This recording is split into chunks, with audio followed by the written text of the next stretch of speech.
لله نحمده ونستعينه ونستغفره ونعوذ بالله من شرور أنفسنا ومن سيئات أعمالنا من يهده الله فلا مضل له ونشهد أن لا إله إلا الله وحده لا شريك له ونشهد أن سيدنا ومولانا محمدا عبده ورسوله أرسله إلى كافة الناس بشيرا ونذيرا وداعيا إلى الله بإذنه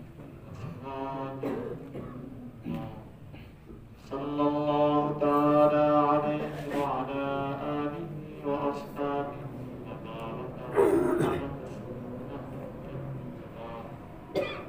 أما بعد فأعوذ بالله من الشيطان الرجيم بسم الله الرحمن الرحيم قل لن يصيبنا إلا ما كتب الله لنا هو مولانا وعلى الله فليتوكل وقال رسول الله صلى الله عليه وسلم لا يصيب المسلم من نصب ولا وصب ولا هم ولا غم حتى الشوكة يشاقها إلا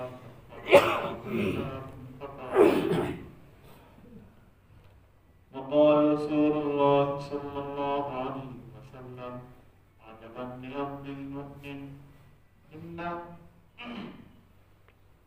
إن أمره كله له خير إن أصابته سراء شكر فكان خيرا له وإن أصابته ضراء صبر فكان خيرا له صدق الله مولانا العظيم وصدق رسوله النبي الكريم ونحن على ذلك لمن الشاهدين والشاهدين والحمد لله رب العالمين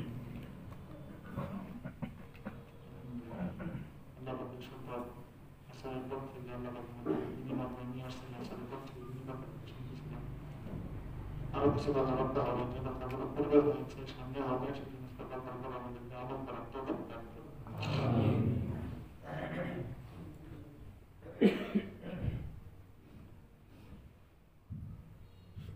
Islamic আরবি শব্দ বোঝানো হচ্ছে যারা আল্লাহকে পাওয়া আল্লাহর মহব্বত এবং আল্লাহ পাকের নৈকট্য এবং সন্তুষ্টি অর্জনের রাস্তায় যারা অধিক পরিশ্রম করে তাদেরকে বলা সালেক। দুনিয়াতে আমল করুক না করুক, ইবাদত বন্দেগী করুক না করুক, আল্লাহর সাথে সম্পর্ক রাখুক বা না রাখুক, প্রত্যেক মানুষের জীবনে কখনো সুখ থাকে, কখনো দুঃখ থাকে, কখনো ভালো অবস্থায় যায়, কখনো খারাপ অবস্থায় যায়।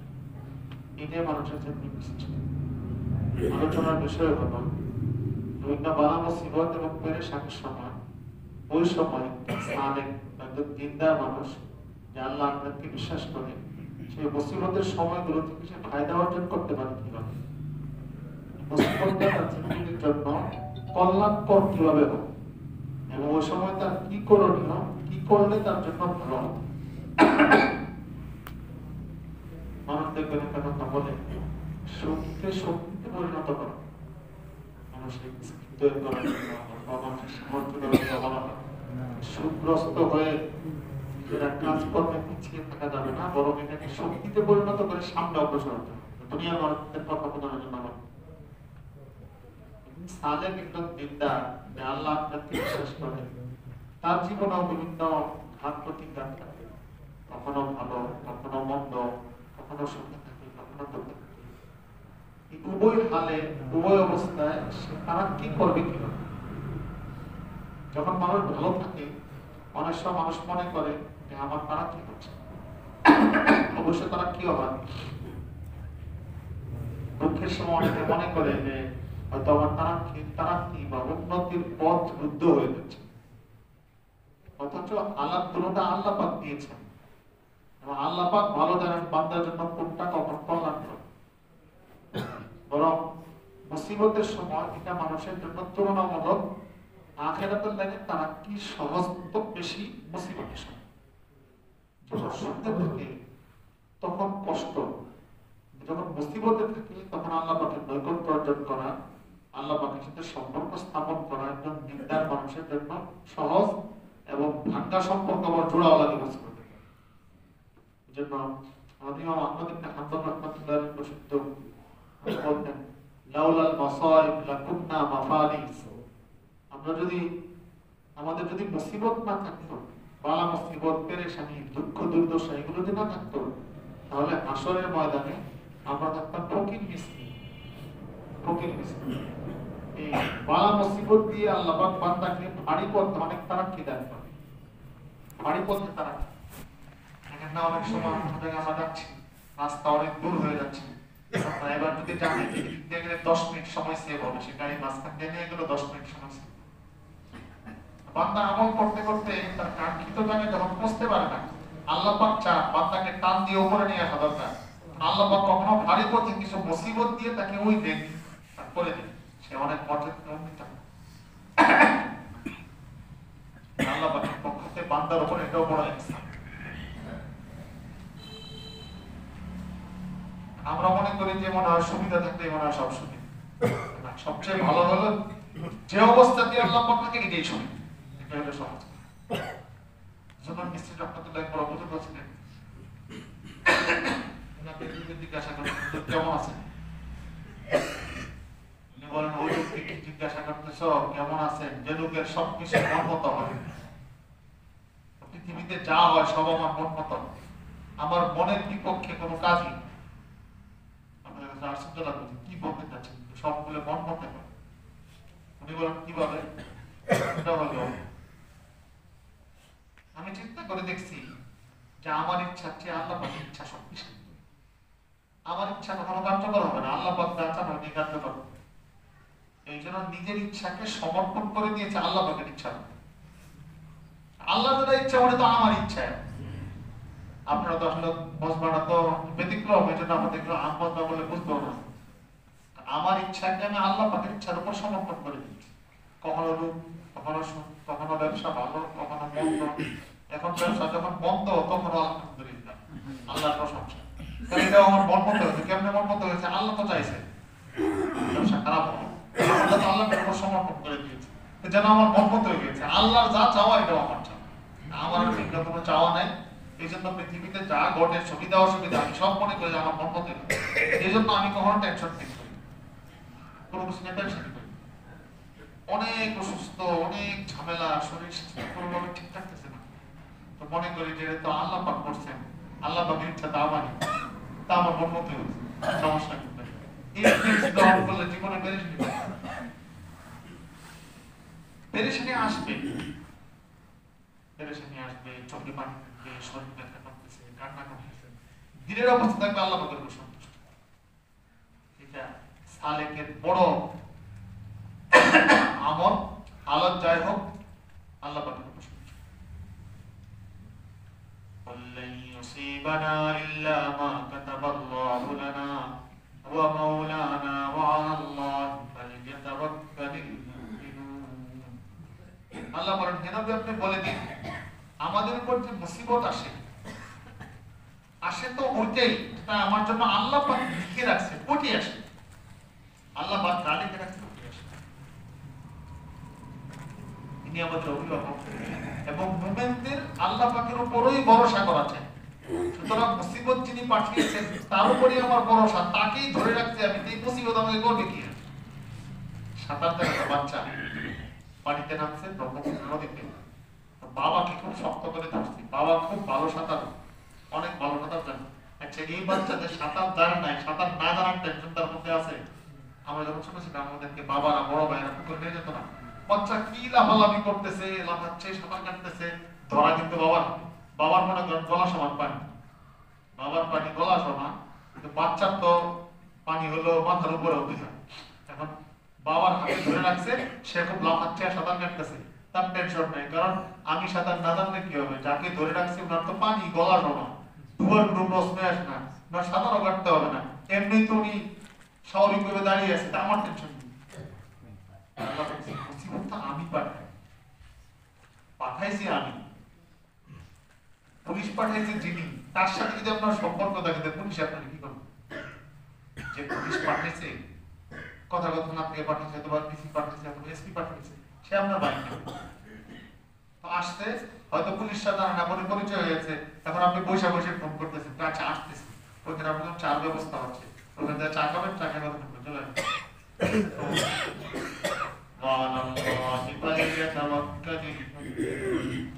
মুমিনদের আল্লাহ পাকের উপরই ভরসা করা যায়।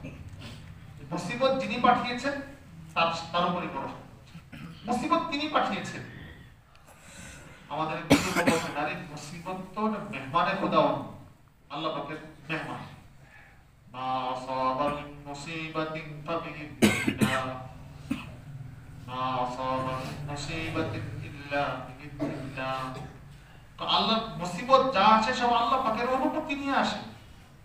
আল্লাহ আমি যাচ্ছি অমুকের বাড়িতে, আল্লাহ বলে যাও, তাহলে পাঠাইছেন আল্লাহ, আল্লাহ মেহমান পাঠিয়েছেন, আপনি কদর করবেন।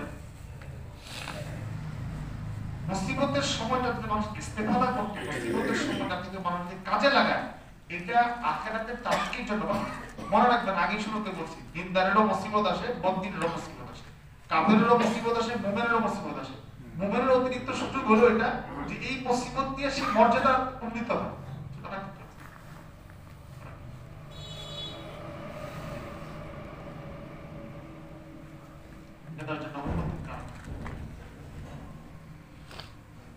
যে মুসিবতে আসুন, মুসিবতে ভুগতে না হয়, বরং মনে করা যে আল্লাহ পাক পাঠিয়েছেন, এটা আমার জন্য কল্যাণ।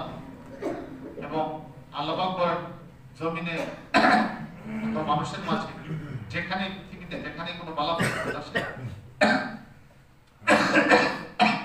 এই মুসিবত আল্লাহ কিতাবে লেখা আছে, মিন ক্বাবলি আন নাবরাহা ইন্না যালিকা আলাল্লাহি ইয়াসির।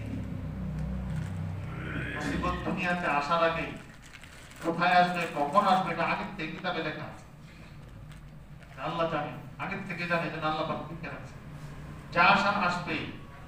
আমি কি করলাম মুসিবত আসার, আমি কি করলাম, আমার কতটুকু তারা কি হলো এই মুসিবত, আমি আখিরাতের লাইনে কতটুকু তারা কি করলাম, এমন মুসিবত আসলে করণীয় কি ছিল, আমি কি করলাম। গতকালকে প্রোগ্রামে গিয়েছিলাম মানিকগঞ্জ, আসার সময়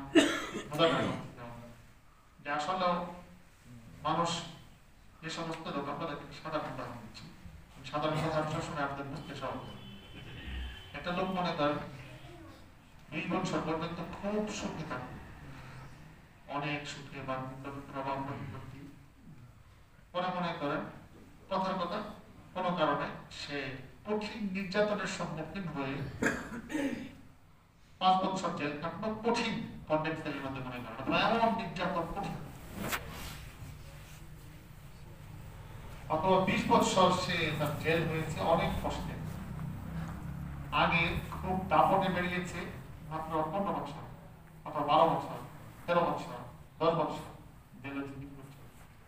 এই লোকটা 10 বছর যখন লাফালাফি করছে, দৌড়াদৌড়ি করেছে, সে কিন্তু তার 15 বছরের সামনে ভবিষ্যৎ কখন দুঃখ আসবে, 20 বছর 30 বছরের জেল আসবে, ওটা কিন্তু তার মাথায় ছিল। সে লাফালাফি, দৌড়াদৌড়ি সব কিছু সব আনন্দ। তাহলে তারা দুনিয়ার পিছনে দৌড়ায়ও তারা এই জন্য এমন সমস্যার সম্মুখীন হয়, হয়তো আপনার চেয়ে অনেক বেশি। আপনি কোনো কারণ ছাড়া কোনো না কোনো সবসময় দিন দুনিয়া নিয়ে হঠাৎ করে কোনো পেরেছি কারণ আপনি 2 বছর একটা কষ্ট করেন, আপনার একটা ধারণা ছিল হয়তো কখনো কোনো মুসিবত আসবে, কিন্তু সে কখনো কল্পনাও করে নাই তার উপর এমন মুসিবত আসে 30 বছর। তাহলে আপনি দিনের উপর থেকে আপনার লস হইল কিনা? ওই লোক যে খুব স্বপ্ন বিলাসিতার মধ্যে ছিল, এই স্বপ্ন বিলাসের কারণে কি সে মুসিবত থেকে বাঁচতে পারছে? আমাদের লস কোথায়? বালা মুসিবত দেখলে মন খারাপ না করে। কোরআনে কারিমে আসছে ফাইন্না মাআল উসরি ইসরান ইন্না মাআল উসরি ইসরা। একটা দুঃখের সাথে দুটা সুখ থাকে, একটা দুঃখ এর আগে পরে দুটা সুখ থাকে। আয়াতের ব্যাখ্যা না গ্রামারিক ব্যাপার, শুধু আপনাকে মৌলিক কথা বলবো। একটা দুঃখ দুর্দশা, এর বিনিময়ে আল্লাহ পাক কয়টা সুখ দান করেন? দুটা সুখ। আগেও সুখ, পরেও সুখ, মাঝখানে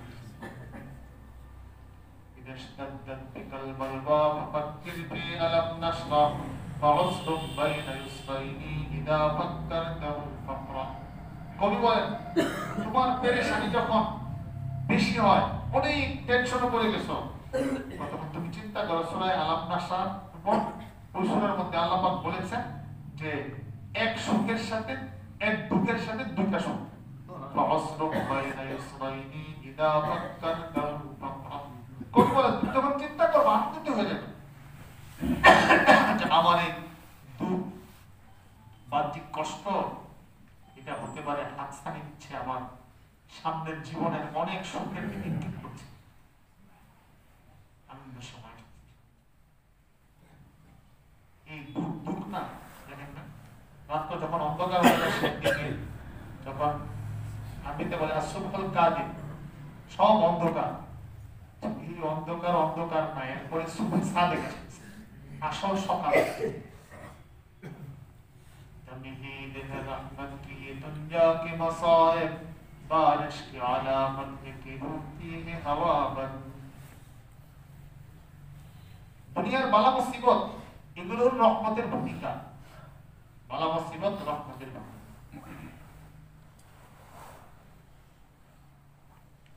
तमहीद है रहमत की ये दुनिया के मसाइब बारिश की अलामत की होती है हवा बंद। দেখো না, যখন দম খারাপ গরম লাগে তখন বৃষ্টি আসে, বাতাস বন্ধ হয়ে গেছে, মানুষ অস্থির হয়ে গেছে, অপেক্ষা করে হ্যাঁ হয়তো আল্লাহ পাক বৃষ্টি পাঠাবে। मसदूद गुलसानी तदाबीर की राहें खुश होके नहीं तुझ पे हबीबा में दुआ बंद। কবি বলেন সব রাস্তা তোমার বন্ধ হয়ে গেছে, সব রাস্তা বন্ধ, ব্যবসা খারাপ, বাণিজ্য খারাপ, রাজনৈতিক অবস্থা খারাপ, ব্যক্তিগত অবস্থা খারাপ, স্ত্রীর সাথে সমস্যা, ছেলে কথা মানে না, চারদিকে সমস্যা। मसदूद गुलसानी तदाबीर की राहें खुश होके नहीं तुझ पे हबीबा में दुआ बंद। তো তুমি খুশি হয়ে যাও, কারণ কি দুয়ার দরজা এখনো বন্ধ হয়, দুয়ার দরজা এখনো বন্ধ হয়। এই মুসিবতের আড়ালে রয়েছে সামনে অনেক সুখের হাত, অনেক সুখ, অনেক আনন্দ। বাকি নিজের জিন্দেগি হতে হবে এমন যে আমি আল্লাহ পাকের সব ফয়সালার উপর সন্তুষ্ট, যে আল্লাহ পাক যখন যে ফয়সালা দিবেন ওটি আমার সন্তুষ্টির ফয়সালা, আল্লাহ যা করছেন আমার ভালোর জন্য করছেন, এটা আমার এর মধ্যে আমার কল্যাণ নিহিত রয়েছে। এভাবে যদি বান্দা চলতে থাকে,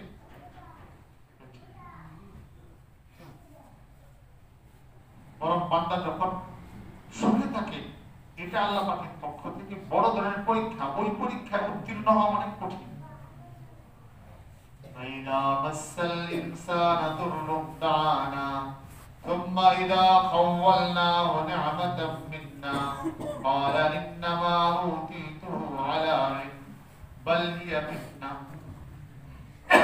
আল্লাহ বলেন মানুষকে যখন মুসিবত দেই, তখন খুব ডাকা শুরু করে, খুব কান্নাকাটি করে, দোয়া করে, এরপরে যখন আমি মুসিবত দূর করে দিই সে বলে এটা আমার যোগ্যতা বলে শোনা মুসিবত দূর হয়ে গেছে। আল্লাহ বলেন মুসিবত দূর হওয়া তো খুশির ব্যাপার না, বরং তোমার আসল ইন্টারভিউটা এখন শুরু হয়েছে। বল দিয়া ফিতনা, তো মুসিবত দূর হয়ে গেছে, অবস্থা সব অনুকূলে, প্রতিকূল না, সবার পক্ষে যাচ্ছে। সে মনে করে যে না এই দেখো না আমার যোগ্যতা বলে হয়েছে, আমার ঝামেলা শেষ হয়ে গেছে। আল্লাহ বলেন না, তোমার এই সুখের সময়টা প্রকৃত পক্ষে পরীক্ষা। অধিকাংশ মানুষ জানে না এটা বরং কঠিন পরীক্ষা। মানুষের দুঃখের সময় পরীক্ষার চেয়েও সুখের সময় পরীক্ষা বেশি কঠিন। আচ্ছা বলেন, যখন দুঃখ থাকে তখন তো সে খুঁজ পায় যে আমি দুঃখে আছি, সে অনেক সতর্কতার সাথে চলে। যখন সুখে থাকে সে অসতর্ক হয়ে যায়, তখন ওই পরীক্ষায় পাশ করা অনেক মুশকিল। কেউ যদি মনে করেন তাকে জিজ্ঞাসা করা হয়েছে হঠাৎ করে, সে জানেও না এটা তার পরীক্ষা, এটাতে পাশ করলে পরে তার একটা বড় চাকরি হবে, কিন্তু তার যে পরীক্ষা নেওয়া হচ্ছে তাকে জিজ্ঞাসা করা হবে, এমনি হঠাৎ করে প্রশ্ন একটা করতে সে কোনো গুরুত্বের সাথে উত্তর দেয়। আরেকজন বাইরে উড়ে গেছে, সে অনেক প্রস্তুতি নিয়ে গেছে, সে জানে আমার এখন পরীক্ষা হবে। আচ্ছা বলেন তো পরীক্ষা কোনটা কঠিন বেশি, কোনটা সহজ বেশি? এরা জানে না ওটা কঠিন বেশি, এরা জানে না ওটা কঠিন বেশি। ওকে হঠাৎ করে তারা জিজ্ঞাসা করছে কোন একটা কিছু, সে তো মনে করছে একটা দৃষ্টান্ত এটা কঠিন বেশি পাশ করা। ওইটা পাস করা তুলনামূলক সহজ, কারণ সে জানে। তো যখন বান্দার উপর সুখ চলতে থাকে, সে মনে করে আমি তো খুব ভালো অবস্থায় আছি, আমার যোগ্যতার কারণে হয়েছে, সে উদাসীন থাকে। আল্লাহ বলেন তোমার তো খবর নাই, এটা তোমার পরীক্ষা চলতেছে, এটাই পাস করা অনেক মুশকিল। দুঃখের সময় সবাই মসজিদে যায়, সবাই নামাজ পড়ে, সবাই কান্নাকাটি করে, আল্লাহর দিকে ধাবিত হয়, মনটা নরম থাকে, গুনার কাজ করে না, এটা তার তাওয়াক্কুল কারণ। হাসরের মধ্যে বুঝা যাবে চুমুক সময় যে সব বাপ মারা গেছিল, 3 মাস পর্যন্ত কারোর সাথে কথা বলা নাই, নামাজ পড়ছে, ইবাদত করছে, মন ভাঙা ছিল, মেয়ে মারা গেছে, ছেলে মারা গেছে, তখন যে দিনের হালাত গিয়েছিল, হাসরের মধ্যে চিন্তা করবে এমন হালাত যদি 1 বছর থাকতো আমার উপর, তাহলে আমার কোনো গুনাহ হতো না, কোনো দুষ্টামি করতাম না, কত ফায়দা হতো। এটাই বলছি যে আহমদ ইবনে হাম্বল রাহমাতুল্লাহ, মুসিবত না থাকলে আমরা ফকির হয়ে যেতাম হাসরের ময়দানে। এই মুসিবতের টাইমগুলো বান্দার তারা কি যে 3 মাস পর্যন্ত নামাজ কাজা হয় না, 3 মাস পর্যন্ত কারো হক নষ্ট করে নাই, 3 মাস পর্যন্ত কাউকে কষ্ট দেয় নাই, এই 3 মাস তার সুখের সময় 10 বছরের চেয়ে গুরুত্বপূর্ণ। এজন্য করণীয় কি, মুসিবত আসলে করব কি? আল্লাহ পাক এক একজনকে এক একটা মুসিবতে দিয়েছে, কাউকে বিবি দিয়া, কাউকে বাচ্চা দিয়া। আমরা আসলে মজমায় কথা বলে আমাদের বিভিন্ন ভেদের বিভিন্ন হালাত থাকে, মানুষ তো আসে আমাদের কাছে, ওই সব হালাতকে দিয়ে কখনো কোনো একটা বিষয় আলোচনা করে যেতে আমাদের ফায়দা। অনেকে বলে যে বিধি কথা বলে না, পারিবারিক দাম্পত্য জীবনে অনেক কষ্ট, অবশ্যই কষ্টের বিষয়, কিন্তু কারোর জন্য কষ্টের বিষয়, কারোর জন্য মর্যাদা বৃদ্ধির কারণ।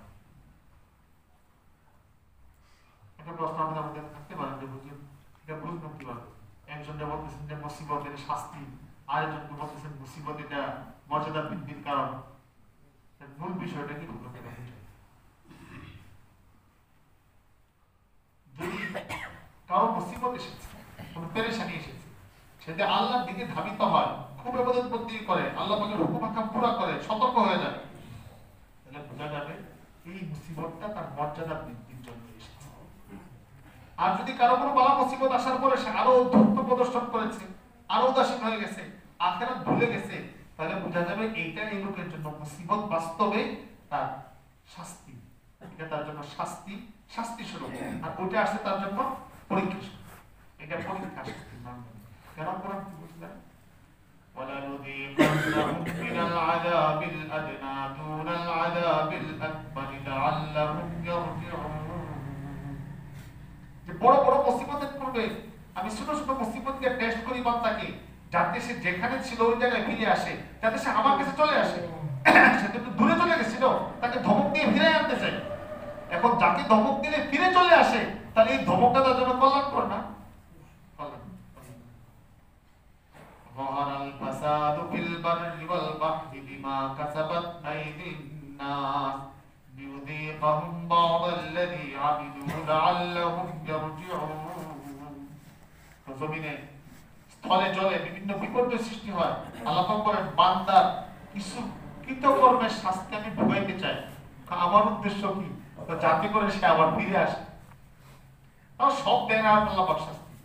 মা আসাবাকুম মিন মুসিবাতিন ফাবিমা কাসাবাত আইদিকুম ওয়া ইয়াফু আন কাসীর। আল্লাহ বলেন তোমার উপর যে মুসিবত এসেছে এটা তোমার হাতের কামাই। বাকি মনে রাখো আমি অনেক মুসিবত থেকে তোমাকে মাফ করে দিয়েছি। এখন যদি এটা মনে করি না আমি যা অপরাধ করছি সব মুসিবত আমাকে দিয়েছে, না ভাই, যে পরিমাণ অপরাধ আমি করেছি অনেকগুলো মাফ করে দিয়েছে। 10 বার অপরাধ করেছি, 9 বারই মাফ করে দিয়েছেন, একবার একটু শাস্তি দিয়েছেন, একবার একটু ধাক্কা দিয়েছেন। এখন যাকে ধাক্কা দিয়েছেন আবার ফিরে চলে আসছে, বুঝা যাবে এটা না। বাবা সন্তানকে বলছে, উস্তাদ ছাত্রকে বলছে যা তোর পড়াবো, যা তুই বের হয়ে যা আমাদের সাথে। এটা কি বাবা আর উস্তাদের উদ্দেশ্য আছে বাড়ি করতে চলে যায়? ধমকটা দিচ্ছে তাড়াতাড়ি বাড়িতে ফিরে আসে যেন, ভালো হয়ে ফিরে আসে, ভালো হয়ে ফিরে আসে না, আগের প্রদুষ্টামি যেন না করে। এখন যে ছেলে এই ধমকের কারণে ভালো হয়ে ফিরে আসে, আচ্ছা বলেন তো তার জন্য এই ধমকটা কল্যাণকর না অকল্যাণকর? আর যে ধমক দেওয়ার জন্য আমি জীবনের তলে মানুষ ছেড়ে দিলাম আর পড়বই, তাহলে বুঝা যাবে এটা তার জন্য আসলে মূলত শাস্তি ছিল। তার যে কৃত অপরাধ ছিল, অপরাধের শাস্তি সে ভোগ করতেছে।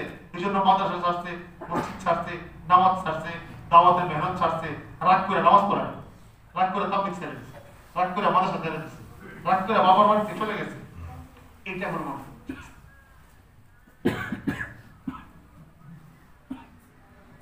জন্য আমাদের বালা মুসিবত গুলো যেন আল্লাহ পাকের পক্ষ থেকে মেহমান হিসাবে আসছে, এবং এটার জন্য যেন আমার তারা কি হয়, মন ভাঙার কোনো কারণ নাই। মন ভাঙা না, আমার কি হয়েছে, আমার উপর একটা মুসিবত। যে মানুষ যত বড় হয় তার উপর মুসিবত তত বড় আসে। ছোট মানুষকে বড় মুসিবত আল্লাহ পাক দেন, যেটা তো বড় তাকে মুসিবত।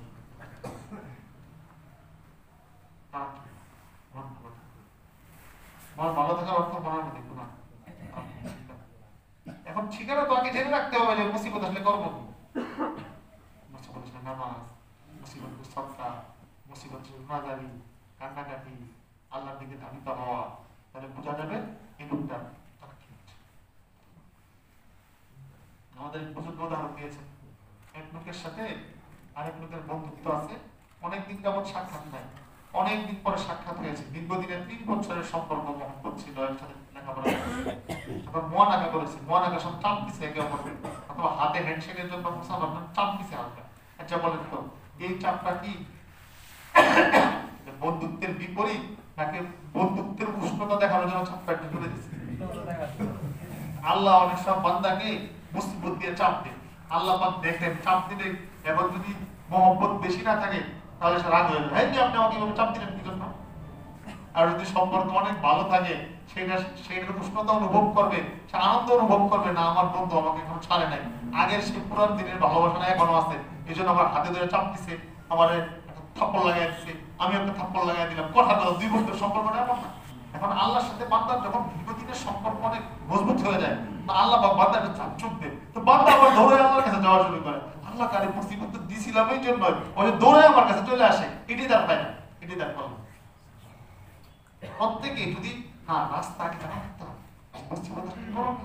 এটা যদি জানা থাকে প্রত্যেকে খুঁজে পাবেন যে হ্যাঁ আমার এই মুসিবতের সময় আমার কি পরিমাণ তারাক্কি হয়েছে, উগ্রমী তারাক্কি, আখিরাতের তারাক্কি অনেক বেশি হয় মুসিবতের যারা সঙ্গে সঙ্গে।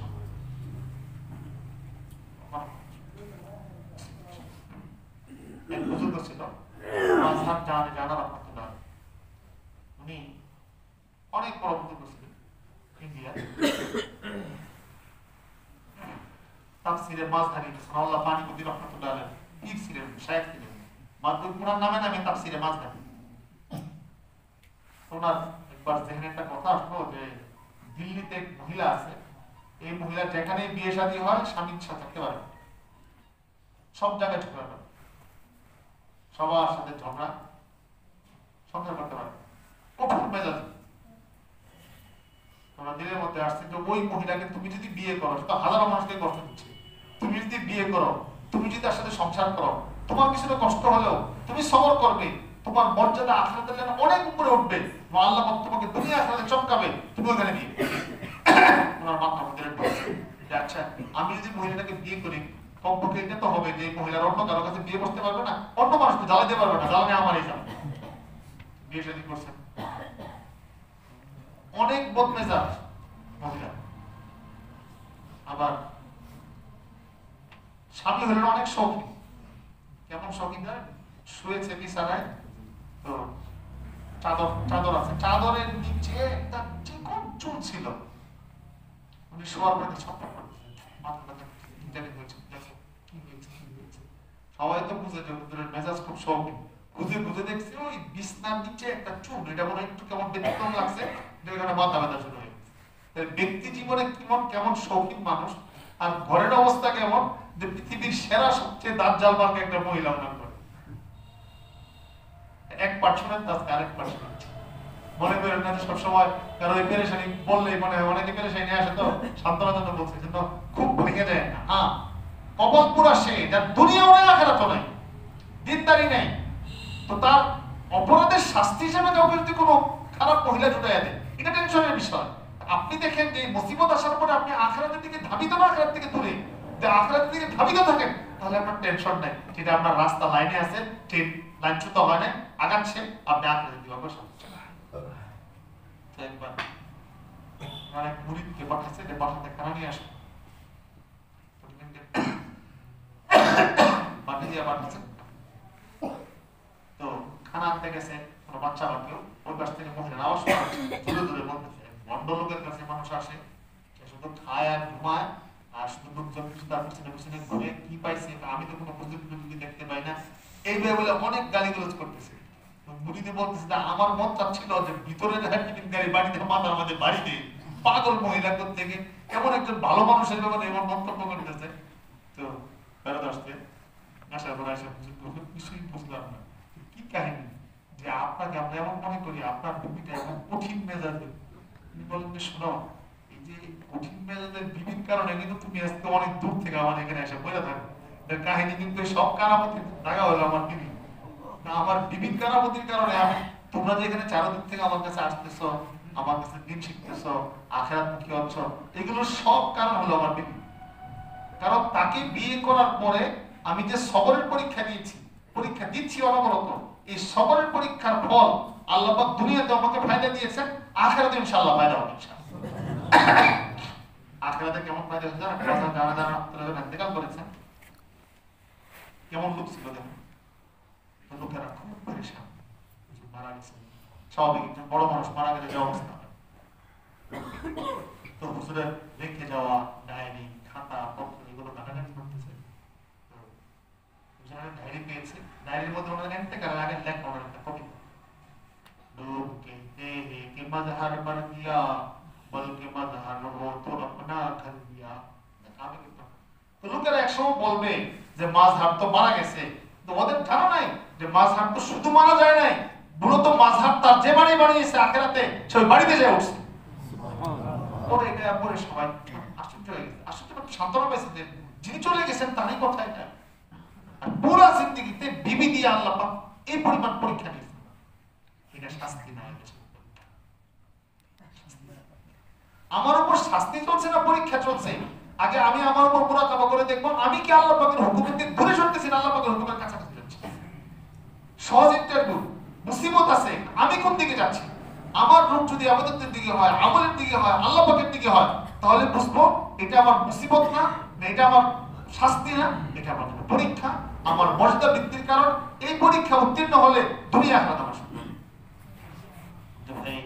কারো যদি বালা মুসিবত, কারো যদি শাস্তির কারণ হয়ে যায়, এখন আমাদের হাতেই সব, আমরা এটাকে শাস্তি হিসেবে মূল্যায়ন করবো না পরীক্ষা। জন্য অনেকে বুঝে না, তো বলে যে হুজুরের একটা মুসিবত ক্যান্সার হলো, তো ভাই আল্লাহ হুজুরকে পরীক্ষা করতেছে, আর অমুক ডাকাতের ক্যান্সার হয়েছে, হ্যাঁ এই যে দেখো না আপনারা যে গালিগুলোজ করছে, মানুষের কষ্ট দিচ্ছে, এই যে দেখো না এখন যে আল্লাহ পাক শাস্তি দিচ্ছে। অনেকে পার্থক্য বুঝে না, একটারে হইলে পরীক্ষা, আরেকটাকে বলে শাস্তি। মূল বিষয় হইলো এই লোকের গলায় ক্যান্সার হয়েছে, পুরো জিন্দেগি মানুষকে গালিগুলোজ করছে, মানুষকে মারছে, নির্যাতন করছে, বাড়িঘর ভাঙচুর করছে, এখনো ভাঙচুরের মধ্যেই আছে, কথার কথা মনে করেন। তাহলে কিনা মানুষের বুঝতে বাকি আছে যে তার জন্য শাস্তি। আরেকজন পুরো জিন্দেগি পাবলিকের মেহনত করে, এবাদত বন্দেগি করে, আখিরাত নিয়ে পড়ে থাকে, দিন ধর্ম নিয়ে করে, ক্যান্সার হয়েছে, আগে নামাজ পড়তো 5 ওয়াক্ত, একটা আওয়াবিন ইশরাক করতো, এখন আওয়াবিন পড়ে ইশরাক পড়ে, আর এবাদত তাসবিহ থেকে ওঠে না। কারি ভাই সময় তো শেষ হয়ে গেছে, আর কয়দিন বাঁচবো, অল্প কিছুদিন আছে, আল্লাহর সাথে সাক্ষাৎ করতে হবে। এখন আমল আর আমল, আমল আর আমল, আমল আর আমল বাড়তেছে। এই জন্য মানুষ বলে যে ভাই হুজুর আপনাকে আল্লাহ পরীক্ষা করতেছে, আল্লাহ আপনাকে তারাক্কি দিবে। তারাক্কি তো হচ্ছে, তারাক্কির কারণ তো দেখাই যাচ্ছে, আমল বেশি, গুনাহগারি বেশি, ফিকির বেশি, আল্লাহর ভয় বেশি, তাহলে তার এই মুসিবতটা জন্য মর্যাদা কারণ। কথা কি বুঝতে পারছেন? করোনা ভাইরাস হয়ে গেল না, ওই সময় মসজিদে বয়ানে বলছে আবু উবাইদা ইবনে জাররাহ রাদিয়াল্লাহু তাআলা প্রায় 35-36 হাজার সাহাবায়ে কেরাম ওই জমানায় একটা ভাইরাস ছড়িয়েছিল, ওটাতে শহীদ হয়েছে। রাসূল ইসলাম বলছেন ওই ভাইরাসের ব্যাপারে বলছেন এটা মুমিনদের জন্য মর্যাদা বৃদ্ধির কারণ, শাহাদাতের কারণ, আর কাফেরদের জন্য শাস্তির কারণ। দেখেন একই রোগ, একই করোনা, একজনের জন্য শাস্তির কারণ, আরেকজনের জন্য মর্যাদা বৃদ্ধির কারণ। এখন বুঝছেন কেন? হাদিসের মধ্যে আসছে একজনের জন্য শাস্তির কারণ, একজনের জন্য মর্যাদা বৃদ্ধির কারণ। একজনকে এই মুসিবত দিয়ে তাকে পরিষ্কার করতেছে। দেখেন না মানুষের ঘোড়া হলে শরীরে, অনেক সময় ডাক্তাররা বলে ভিতরের বিষাক্ত সবকিছু বের হয়ে চলে যাচ্ছে, মানে তাকে পরিষ্কার করতেছে। অনেক সময় ডাক্তাররা বলে ভিতরে সব ময়লা চলে যাচ্ছে, অথবা কারো পেটের সমস্যা, এখন এমন ওষুধ খেয়েছে যে এখন বাথরুমের পথে সব ময়লা আবর্জনা চলে যাচ্ছে, বলে কি দেখে তোমার সবকিছু ভালো হয়ে যাচ্ছে। তো মুসিবত দিয়ে তাকে পরিচ্ছন্ন করা হচ্ছে, ভালো মুসিবত। এই সুখটা আবার বলছি, একটা কথা বারবার বলছি, এই সুখটা অনুভব করতে পারবে সে যে মনে করে যে মুসিবত আসলে করণীয় কি, মুসিবত আসলে যেতে হয় কি। এই জন্য মুসিবত আপনি কোরআন কি শিখেছে, الذين إذا أصابتهم مصيبة قالوا إنا لله وإنا إليه راجعون। মুমিন যাদের মুসিবত যাদের জন্য পরীক্ষার কারণ তারা এই কাজটা করে। وَلَنَبْلُوَنَّكُمْ بِشَيْءٍ مِّنَ الْخَوْفِ وَالْجُوعِ وَنَقْصٍ مِّنَ الْأَمْوَالِ وَالْأَنفُسِ وَالثَّمَرَاتِ وَبَشِّرِ الصَّابِرِينَ الَّذِينَ إِذَا أَصَابَتْهُم مُّصِيبَةٌ قَالُوا إِنَّا لِلَّهِ وَإِنَّا إِلَيْهِ رَاجِعُونَ أُولَٰئِكَ عَلَيْهِمْ صَلَوَاتٌ مِّن رَّبِّهِمْ وَرَحْمَةٌ وَأُولَٰئِكَ هُمُ الْمُهْتَدُونَ। আল্লাহ বলেন অবশ্যই আমি পরীক্ষা করে থাকি। দেখেন পরীক্ষা বলছে আল্লাহ, আল্লাহ বলছে পরীক্ষা। আল্লাহ মুমিনদেরকে বলতেছে, আগে বলছেন তোমরা সবর এবং নামাজের মাধ্যমে আমার সাহায্য প্রার্থনা করো। আয়াতের বিকৃত দেখেন, হে ইমানদাররা সবর এবং নামাজে যাবে কোথায়, মুসিবতটা যাবে কোথায় শিখে গেছে। তো সবর এবং নামাজের মাধ্যমে আমার সাহায্য খুঁজো, আমি সবরদের সাথে আছি। এরপরে আল্লাহ বলেন আমি অবশ্যই তোমাদেরকে পরীক্ষা করে থাকি। কিছুটা ভয় ভীতি, ক্ষুধা তৃষ্ণা, ব্যবসা লস হওয়া, ফল ফুল নষ্ট হয়ে যাওয়া, ফসল নষ্ট হয়ে যাওয়া, সন্তান মরে যাওয়া, এগুলো দিয়ে পরীক্ষা। এরপরে আল্লাহ বলেন তবে এই পরীক্ষায় যারা ধৈর্য ধারণ করে তাদের জন্য সুসংবাদ। প্রকৃত ধৈর্য ধারণ করে তারা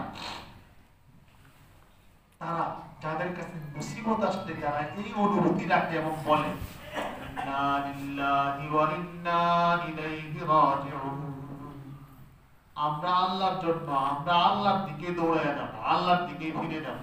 ওই যে আগে বলছিলাম যে মুসিবত আসলে আপনার যেতে হবে কোন জায়গায়, ওই জায়গায় জানা থাকলে এই মুসিবত থেকে তারা কি হবে। এই জন্য আল্লাহ পাক বলছেন যাদের জানা আছে এরা তো মুখেও বলতে থাকে যে আমরা আল্লাহর জন্য, আমরা আল্লাহর দিকে যাব, আল্লাহর কাছে যাব, আমরা অন্য কোনো মাখলুকের কাছে যাব না, গুনার দিকে যাব না, অন্য অপরাধের দিকে যাব না, সব শেষ তারপর আমল বাড়াবো। এমন না যে হ্যাঁ আগে তো ঘর ছিল, বাড়ি ছিল, বিবি ছিল, বাচ্চা ছিল, এই জন্য এবাদতবন্দি করতাম, আমার নাই কিছু এবাদতবন্দি করবো কি জন্য। তাহলে বোঝা গেছে আল্লাহ পাক সব নিয়েছে, এটা অনেক শাস্তি দিচ্ছে। আর যদি সব যাওয়ার পরেও সে যদি আল্লাহর দিকে ধাবিত হয় তাহলে বোঝা যাবে এটা তার মর্যাদা বৃদ্ধির জন্য রাস্তা খুলে দিয়েছেন, তার জন্য তার দৌড় তো সে ওদিকে দিয়েছে। এই জন্য বালা মুসিবত কোনো কিছু আসলে আল্লাহর দরবার ছেড়ে দেওয়া এটা কোনো ভালো মানুষের কাজ। মনকে শক্তিশালী করতে হবে। যত মুসিবত আসবে এত আল্লাহর দিকে বেশি কাছে যাবো, যত মুসিবত এত আল্লাহর কাছে দৌড়ে যাবো, আরো কান্নাকাটি শুরু করবো, নামাজ শুরু করবো, পেরেশানি হয়ে যাবো। দেখেন না রাসূল না আকাশ অন্ধকার হয়ে গেছে, আল্লাহ পাক তো বলে দিয়েছে না আপনি থাকা অবস্থা তো কিয়ামত আসবে না, আপনি গেলে পরে কিয়ামত আসবে, আপনি থাকলে আমি এত বড় কোনো শাস্তি দিব না। নবী টেনশন, হাই মনে শাস্তি হয়ে যাচ্ছে, এই সম্পূর্ণ শেষ হয়ে যাবে, এই কিয়ামত মনে আসে যাচ্ছে, বুঝতে যাচ্ছে, দৌড়াচ্ছে, মানে আল্লাহর দিকে দৌড়াচ্ছে। তাহলে বোঝা গেল দেখেন রাসূল থাকা অবস্থায় আল্লাহ পাক বলছেন মা কানাল্লাহু লিউআযিবাহুম ওয়া আনতা ফীহিম ওয়া মা কানাল্লাহু মুআযিবাহুম ওয়া হুম ইস্তাগফিরুন। হে নবী আপনি যতদিন পর্যন্ত তাদের মাঝে আছেন আমি ওদেরকে শাস্তি দিব। আল্লাহ তো বলেই দিয়েছেন আপনি উপস্থিত, শাস্তি হবে না। কিন্তু যারে বলছে শাস্তি হবে না সে টেনশনের শেষ নাই। সব শেষ হয়ে যাচ্ছে, বললাম না মুসিবত আসলে মুসিবত কার জন্য তারাক্কির কারণ। নবীর অবস্থাকে দেখেন, আল্লাহ ঘোষণা দিয়ে দিয়েছেন যে আপনি থাকা অবস্থায় বড় ধরনের কোনো বিপর্যয় আসবে না। নবী সটফট করতেছে, নবী অস্থির হয়ে গেছে। যে যত বেশি আল্লাহর দিকে ধাবিত হয় বোঝা যাবে তার চলছে ইন্টারভিউ এবং তার মর্যাদা অনেক। তাই ময়দানে রাসূলুল্লাহ সাল্লাল্লাহু আলাইহি ওয়াসাল্লাম যে ধাক্কা খেয়েছেন এই ধাক্কাকে আমাদেরকে দেয় কেউ? মানুষ বড়, পরীক্ষাও বড়। এই জন্য আপনার উপর যদি বড় মুসিবত আসে আপনি মনে করবেন যে আমি মানুষ বড় হচ্ছি। যদি আল্লাহ পাকের দরবারে দিকে ফিরতে পারেন তাহলে বুঝবেন এই মুসিবত আপনার তারাক্কি এবং মর্যাদার মোহনা, মর্যাদার স্রোত তৈরি করতেছে, আপনাকে অনেক উপরে নিয়ে যাবে। এবং এটার স্বাদ অস্বাভাবিক স্বাদ, অসাধারণ স্বাদ এই মুসিবতের স্বাদ। কিন্তু মুসিবত আসলো, আল্লাহ থেকে ধাবিত হলাম না, আখরাতকে ভুলে গেলাম, কুড়ে কুড়ে খাইলো, মুসিবত আসলো, এদিকে এটাও শেষ, কষ্টেরও শেষ, মনও খারাপ। আমি বলেছিলাম কি মুসিবত, কি মুসিবত আসছে। এই মুসিবত সত্ত্বেও এক মুহূর্তের জন্য আল্লাহকে ছাড়ে না। ইউনূস আলাইহিস সালাম وَذَنُّونِ إِذْ ذَهَبَ مُغَاضِبًا فَظَنَّ أَن لَّن نَّقْدِرَ عَلَيْهِ وَنَادَىٰ فِي الظُّلُمَاتِ أَن لَّا إِلَٰهَ إِلَّا أَنتَ سُبْحَانَكَ إِنِّي كُنتُ مِنَ الظَّالِمِينَ। উনি বলতেছে আল্লাহ আপনি জানেন না, আমি জানি। এখন যদি মুসিবত আসতে আল্লাহর ধরাই ধরছে না, আল্লাহ আমি জুলুম করছি, আমি জুলুম করছি, বুঝেন না? মাছের পেটে গেছেন, আল্লাহর উপর বিরক্তিতে প্রশ্ন আসে না, বলছে আল্লাহ আমি জালেম, আল্লাহ জানেন।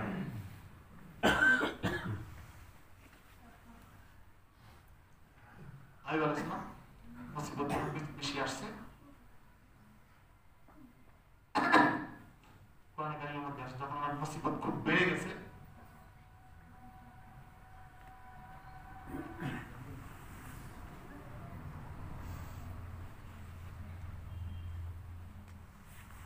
আল্লাহর কাছে দোয়া করছে। ওনার যখন কোরআনে আছে মাসতানিয়াত দুর্গ, এটা কি বলে? পরে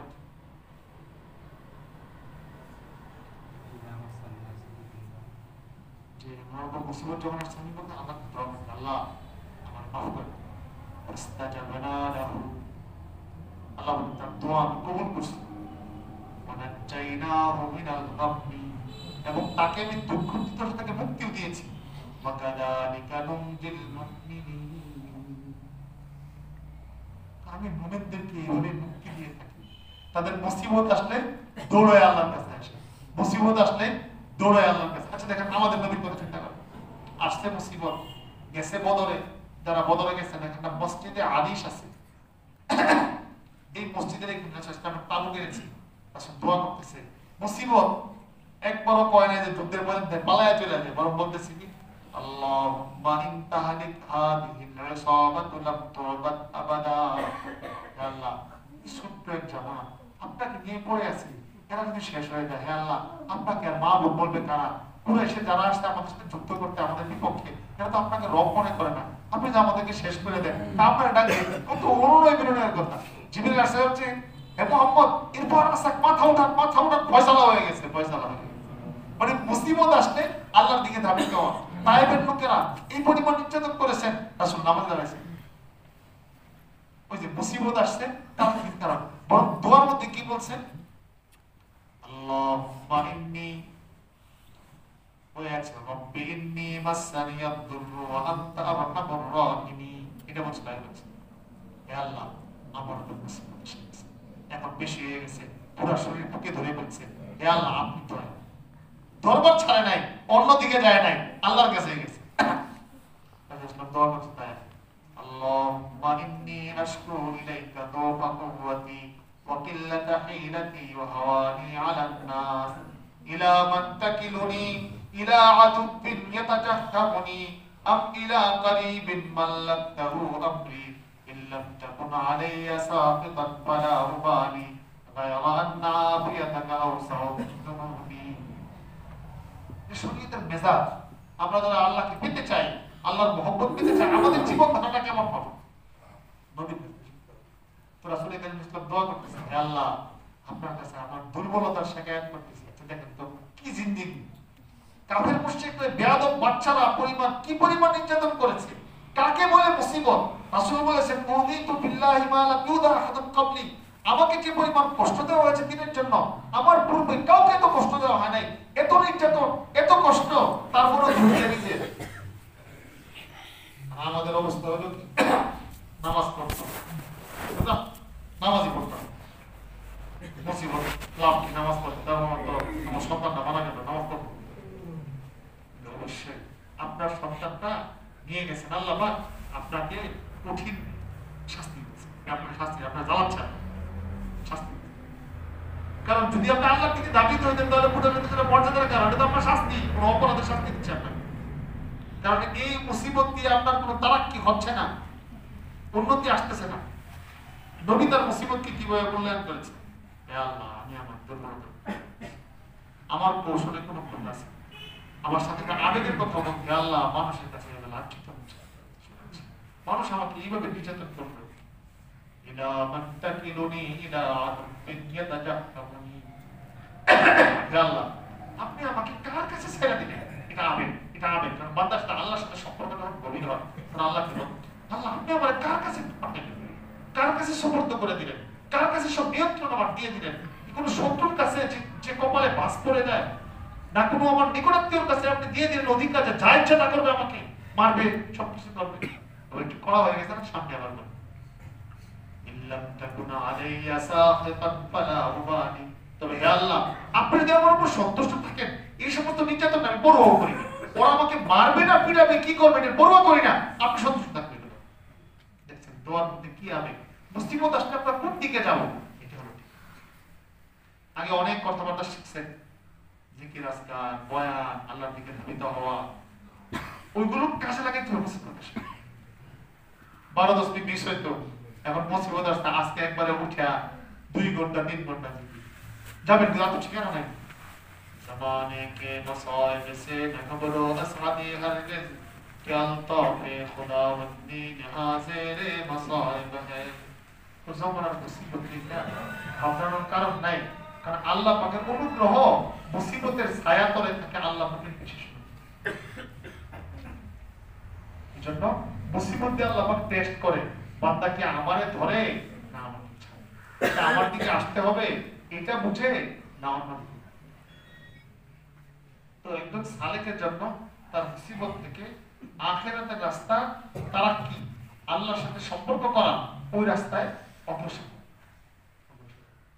পৃথিবীতে এমন কোন মানুষ নাই যার কোন মুসিবত, হতভাগা ওই সমস্ত মানুষ যারা এই মুসিবতটাকেও দিনের জন্য কাজে লাগাতে পারে না, আল্লাহর সাথে সম্পর্কের জন্য কোনো মাধ্যম বানাইতে পারে না নিজের বালা মুসিবতটাকে, বরং এই মুসিবতের পরে সে আরো খুশি না একটা মুসিবত সৃষ্টি করে। আচ্ছা বল, কাদের মুশরিকদের কি মুসিবত আসে না? আচ্ছা আবু জাহলের উপর কি মুসিবত আসে না? বদরের যুদ্ধে উকবা ইবনে আবি মুআইতের উপর মুসিবত আসে না?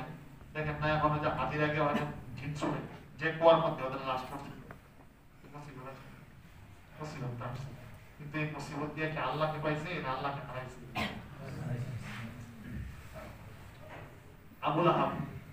আবু লাহাবের উপর মুসিবত আসে না? এমন রোগ হয়েছে শরীর টরীর সব পচে গেছে, শরীর পচা রোগ তো আইয়ুব আলাইহিস সালামের হয়েছে, আবু লাহাবের হয়েছে। এটা কোনো মিল আছে? আবু লাহাবেরটা হয়েছে এই রোগে আল্লাহ পাক একবার কিয়ামত পর্যন্ত বলে দিয়েছে তাব্বাত ইয়াদা আবি লাহাবিন ওয়া তাব, আবু লাহাবের ধ্বংস, সে ধ্বংস। মা বানা আনহু মালুহু ওয়া মা কাসাব, তার মাল সম্পদ কিছুই তার কাজে আসে নাই, সেইভাবে সন্তান কাজে আসে নাই।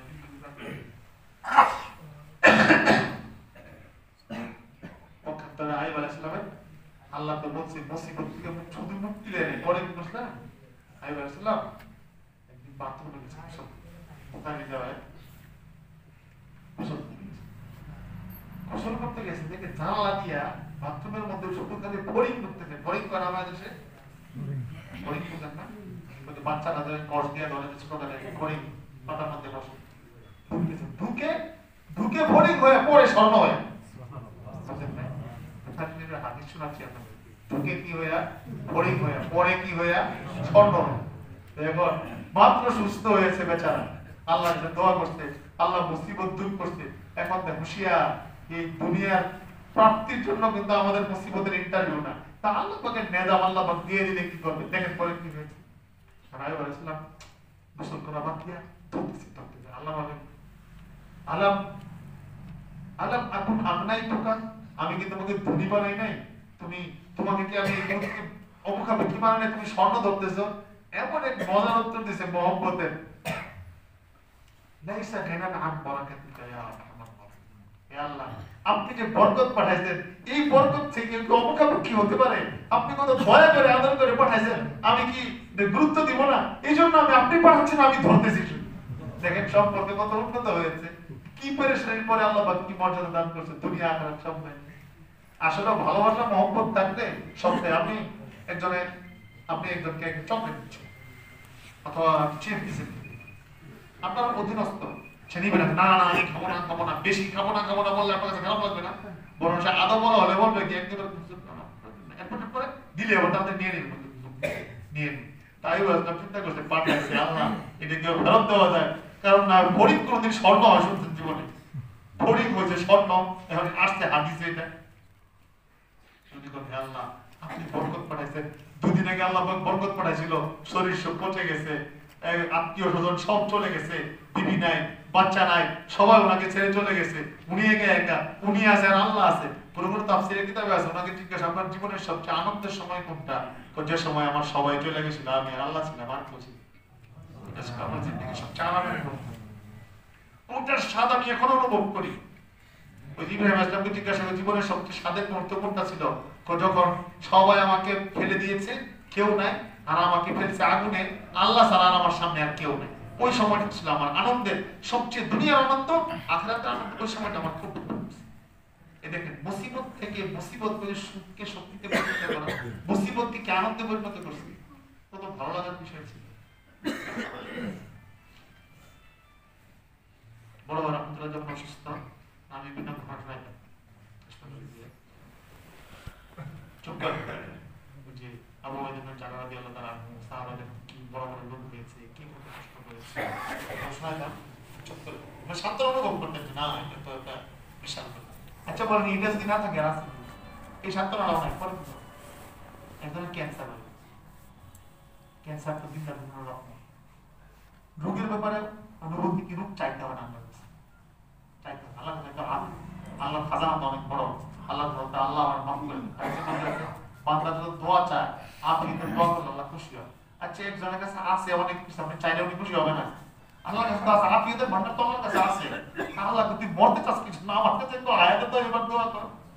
وَإِن مِّن شَيْءٍ إِلَّا عِندَنَا خَزَائِنُهُ وَمَا نُنَزِّلُهُ إِلَّا بِقَدَرٍ مَّعْلُومٍ।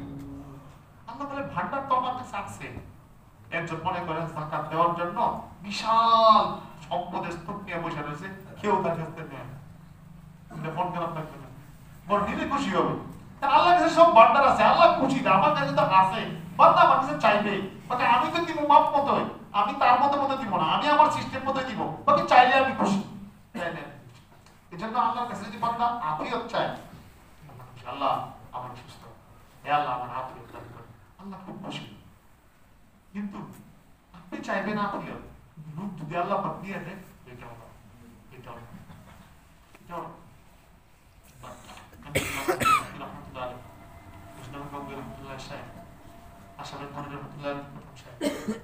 সবাই বসা বয়ান করতেছে বালা মুসিবত এটা আল্লাহ পাকের নিয়ামত, রূপ সুখ আল্লাহ পাকের নিয়ামত। ওনার কথা বলবে না, হাদিস শোনায়, হাদিসের মধ্যে দুই সাহাবী অসুস্থ হয়ে দেখতে গেছে, জিজ্ঞাসা করছেন ভাই আপনার সকালটা কেমন কাটছে? আসবাহতু আলা নিয়ামাতিন, আল্লাহ পাকের বিশাল একটা নিয়ামত নিয়ে আমি সকাল করছি, আমার শরীরটা উত্তপ্ত, শরীরে জ্বর আসছে, এটা আল্লাহ পাকের নিয়ামত, গুনাহ মাফ।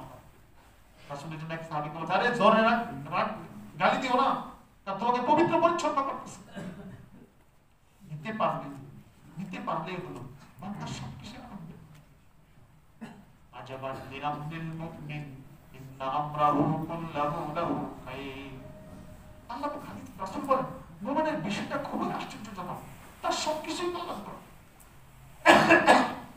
আসাবাতহু সাররাউ শাকারা ফাকানা খায়রান লাহু, তার অবস্থা খুব ভালো হয়েছে, শুকরিয়া আদায় করছে, এটাও তার জন্য কল্যাণ করে।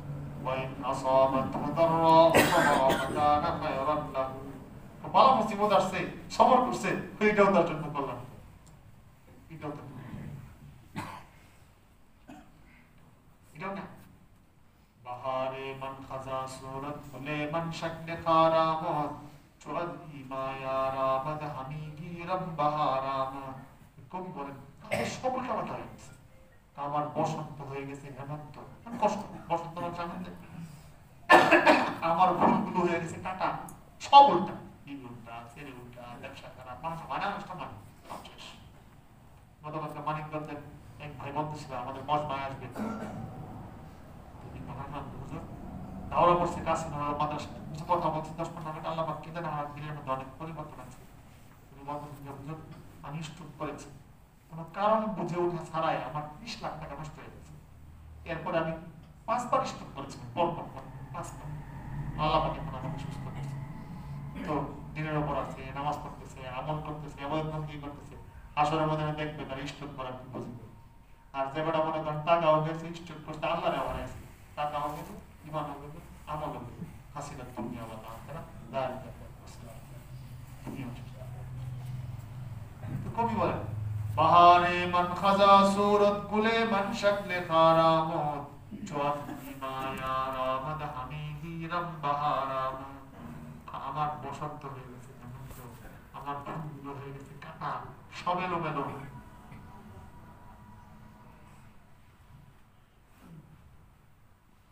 যখন আমি চিন্তা করি আমার আল্লাহ পাক তার ইশারায় এসেছে, তখন আমার কাটাটাই আমার কাছে ফুল মনে হয়, আমার হেমন্তটাই আমার কাছে বসন্ত। বুঝছেন কথা কি বলছি? আমার বাস্তবে আমার ফুল হয়ে গেছে কাটা, আমার বসন্ত হয়ে গেছে হেমন্ত। কিন্তু যখন আমি চিন্তা করি পাঠাইছেন তো আল্লাহ, আল্লাহর ইশারায় এসেছে, তখন আমার কাছে আমার কাটাটাই ফুল মনে হয়, আমার হেমন্তটাই আমার কাছে বসন্ত। এই জন্য বলেন যে আল্লাহ আপনার উপর সন্তুষ্ট। রাসূল বলতেছেন না যে আল্লাহ আপনার উপর সন্তুষ্ট, আপনার উপর সন্তুষ্ট, আপনি যা করেন আমি সন্তুষ্ট, আমি তো যাবো আপনার কাছে।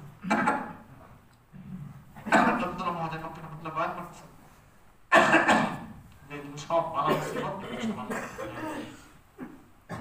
এক লোক আসছে কুষ্ঠ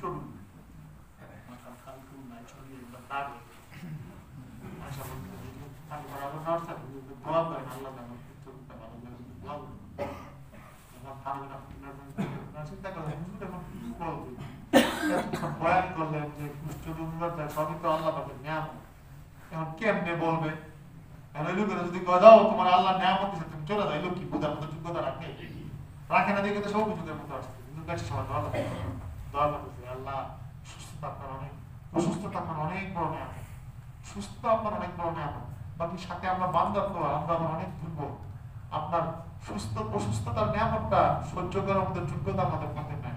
এই জন্য আল্লাহ দয়া করে অসুস্থতার নিয়ামতটা পরিবর্তন করে আফিয়তের নিয়ামতটা আমাদেরকে দান করে।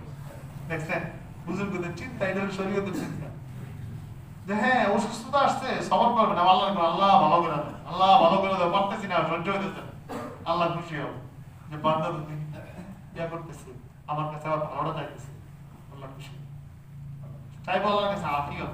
তা আল্লাহ তারপর আফিয়ত যদি না দেয়, আচ্ছা আফিয়ত না দিলে সর্বশেষ কি হবে? মৃত্যু আর কি। আল মাউতু জিসরুন ইউসিলুল হাবিবা ইলাল হাবিব। মৃত্যু একজন জিন্দার মানুষের জন্য এক বন্ধুর সাথে আরেক বন্ধুর সাক্ষাতের মাঝখানের পুর সাক্ষী। তাহলে সে যাবে ওদিকে, দুনিয়ার কিছু মাইনাস হলো, আখিরাতে কিছু বাড়লো, বুঝেন না কথা। দুনিয়ার কিছু মাইনাস হচ্ছে, দুনিয়া ছিল মনে করেন এমন করছিল 60 বছর বাঁচছে 40 বছর, তাহলে এখান থেকে 20 বছর মাইনাস হয়ে যোগ হয়েছে কোন দিকে যায়? তার সুখটা তাড়াতাড়ি শুরু হয়েছে না? দিনদার হয়, আল্লাহওয়ালা হয়, আখিরাতমুখী হয়, তাহলে 20 বছর সে কষ্ট দিয়ে বেঁচে গেছে না? 20 বছর একটু ওদিকে ভালো হলো না? জেলখানায় থাকছে, থাকতো 60 বছর জেলখানায় থাকার হয়তো একটা ধারণা ছিল, কিন্তু এখন 40 বছর পরে জেল থেকে মুক্তি পেয়ে গেছে। একজন মনে করছে তার যাবজ্জীবন হয়ে যাবে, পুরো জিন্দেগি জেলে থাকতে হবে, হঠাৎ করে মুক্তি পেয়ে গেছে, খুশি না বেজা? আল্লাহ পাক বলছে দুনিয়া এটা জেলখানা, আর দুনিয়া আছে জিনুল মুমিনি ওয়া জান্নাতুল কাফির। আল্লাহ বলেন দুনিয়া হলো মুমিনের জেলখানা। এখন এবারে মনে করছিল যে আমার হয়তো 60 বছরই জেলখানায় থাকতে হবে, হঠাৎ করে এখন 20 বছর মাফ করে দিয়েছে আল্লাহ পাক, 40 বছরে নিয়ে গেছে। কারণ মুমিনে চিন্তা করবে কি, আচ্ছা তাহলে 20 বছর মোটামুটি জেলখানা থেকে মুক্তি পেয়ে গেলাম, আমার জেল কিছু কমছে। কথা বুঝেন? মুমিনের চিন্তায় অন্যরকম, মুমিনের সবকিছু আনন্দ। ওই যে রাসূল বলছেন আজাবার লিআমরিল মুমিন, মুমিনের সবকিছু আশ্চর্যজনক। সুখ থাকলে ওইটাও তো ভালো লাগে, দুঃখ থাকলে এটাও ভালো, দুঃখে সবর করে সুখ। قال رسول الله صلى الله عليه وسلم ما يصيب المسلم من نصب ولا وصب ولا غم حتى الشوكة يشاكها إلا كفر الله بها من خطاياه মুসলমানের যদি মুসিবত আসে, টেনশন আসে, দুঃখ দুর্দশা আসে, ক্ষুধা, তৃষ্ণা, যেকোনো মুসিবত আসে, এমনকি রাস্তায় হাঁটতেছে, হঠাৎ করে একটা কাটা ঢুকছে অথবা কঙ্কর সাথে লেগে একটু রক্ত বেড়ে গেছে, এরকম কোনো সমস্যা হয়েছে, আল্লাহ নবী বললেন যাই হোক সবকিছু দিয়ে আল্লাহ পাক তার গুনাহ কাফারা করে। সুবহানাল্লাহ। এটা মানে লস কোন জায়গায় হলো? সবই তো লাভ, সবই লাভ, আমাদের লাভের ব্যবসা, লস নাই, না পুঁজির লস না লাভের লস, কোনো লসই নেই, পুরোটাই লাভ, লাভজনক ব্যবসা।